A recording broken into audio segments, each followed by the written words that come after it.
Hello दोस्तों, आज की कहानी अगर अच्छी लगे तो प्लीज़ मेरी वीडियो को लाइक और चैनल को सब्सक्राइब करें। अरे सुनिए जी, मुझे लगता है आपका ये फैसला माँ जी को बिल्कुल पसंद नहीं आएगा। कुछ फैसले अचानक ही लिए जाते हैं और मैंने जो तय कर लिया है तो अब मैं इसे नहीं बदलूंगा, चाहे कोई कुछ भी कहे। तुमने मेरे लिए क्या कुछ नहीं किया, मैं बस थोड़ा सम्मान देना चाहता हूँ। इसमें किसी को कोई परेशानी नहीं होनी चाहिए। दोनों पति पत्नी बातें कर ही रहे थे कि अचानक घर के बाहर से चिल्लाने की आवाज आने लगी। दोनों दरवाजे की तरफ भागे। अरे माँ, पिताजी, दीदी, आप सब लोग आ गए?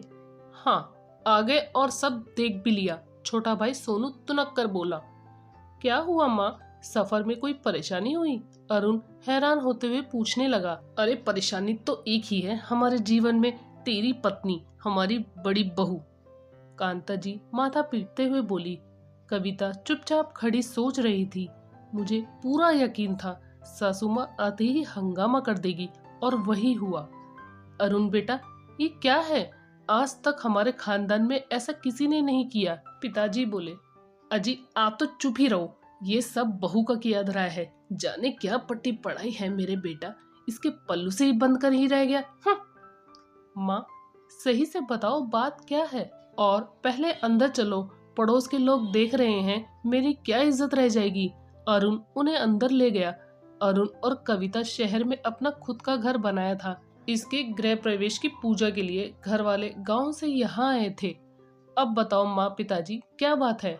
बात ये है बेटा, तेरी हिम्मत कैसी हुई बहू का नाम घर के बाहर नेम प्लेट पर लिखवाने की? अब मैं यहाँ एक पल नहीं रुकने वाली। कांता जी गुस्से से बोली।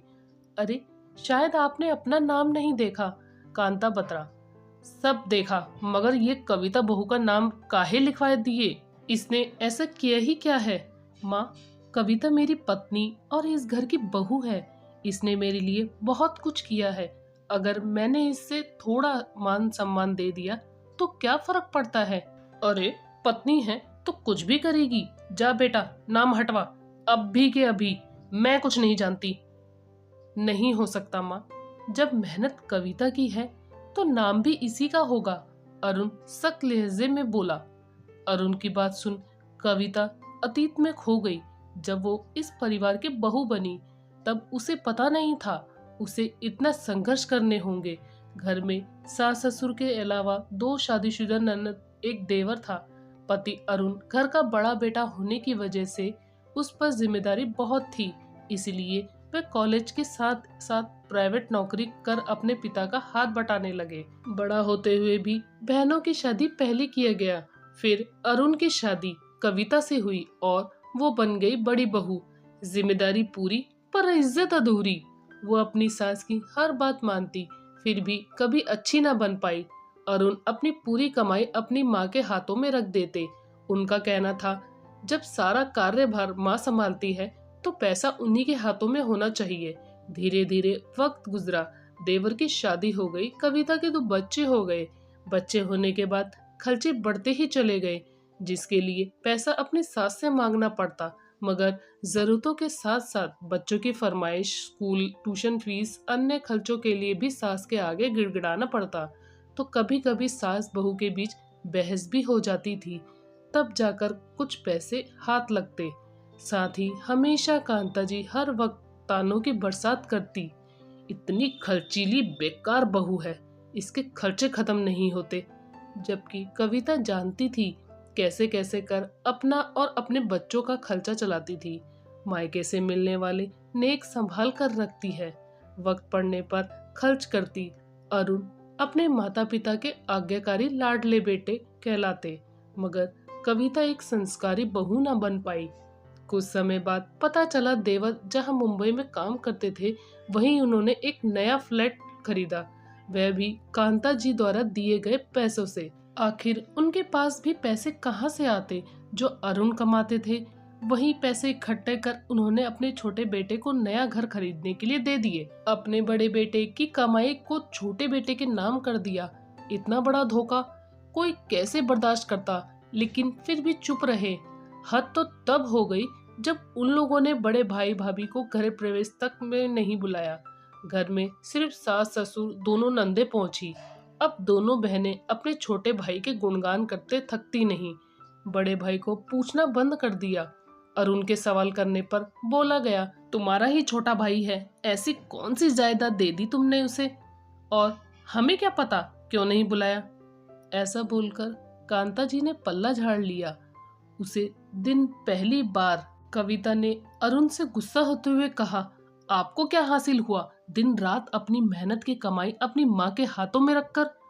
उस दिन से अरुण को अकल आ गई और फिर अगले दिन उसने घर छोड़ दूसरे शहर में अपना ट्रांसफर करा लिया। मगर वहाँ न इतनी कमाई थी न जमा पूंजी। उसने मुश्किल से एक कमरा किराए पर लिया।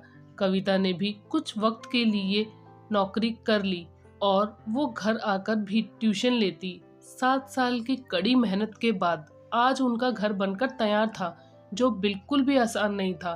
फिर भी दोनों पति पत्नी ने मिलकर कर दिखाया, जिसके लिए कविता ने सास ससुर को ही नहीं, दोनों नंद देवर देवरानी सभी को निमंत्रण दिया था। जो उन लोगों ने किया, ऐसा कर कविता बदला भी ले सकती थी, मगर अपने अच्छे व्यवहार से मजबूर थी। भाई अब सुन रहे हैं या बहरे हो गए हैं, दोनों बहनें जोर से चिल्लाई, जिसे सुन कविता भी वर्तमान में लौटी। तब छोटा भाई सोनू बोला, भाई साहब, कभी पत्नी का नाम लिखवाया जाता है घर के बाहर, माता पिता की एक अलग बात है, आप समझते क्यों नहीं, ये समाज क्या सोचेगा हमारे बारे में। माँ, दीदी और छोटे तुम, एक बात आप सब अच्छे से समझ लो, एक बार मैं माँ पिताजी का नाम हटवा सकता हूँ, मगर कविता का नाम कभी नहीं हटेगा। कांता जी कहती है कि मेरा बेटा होकर बहू का पक्ष ले रहा है। अरुण बोला, मेरी पत्नी के कारण ही अच्छा घर, बच्चों की तरक्की सब इसी की वजह से ही मिली है। अब इसके आगे और मैं एक शब्द नहीं सुनूंगा कविता के खिलाफ। इसका नाम नेम प्लेट पर लिखवाना मेरा फैसला है, जो कभी नहीं बदलेगा। और ये फैसला मैंने अचानक नहीं लिया है, बहुत सोच समझकर अपने आगे की पीढ़ी को सबक देने के लिए लिया है। अपने बेटे की बातें सुन सारे चुपचाप पूजा में शामिल होकर वापस लौट गए।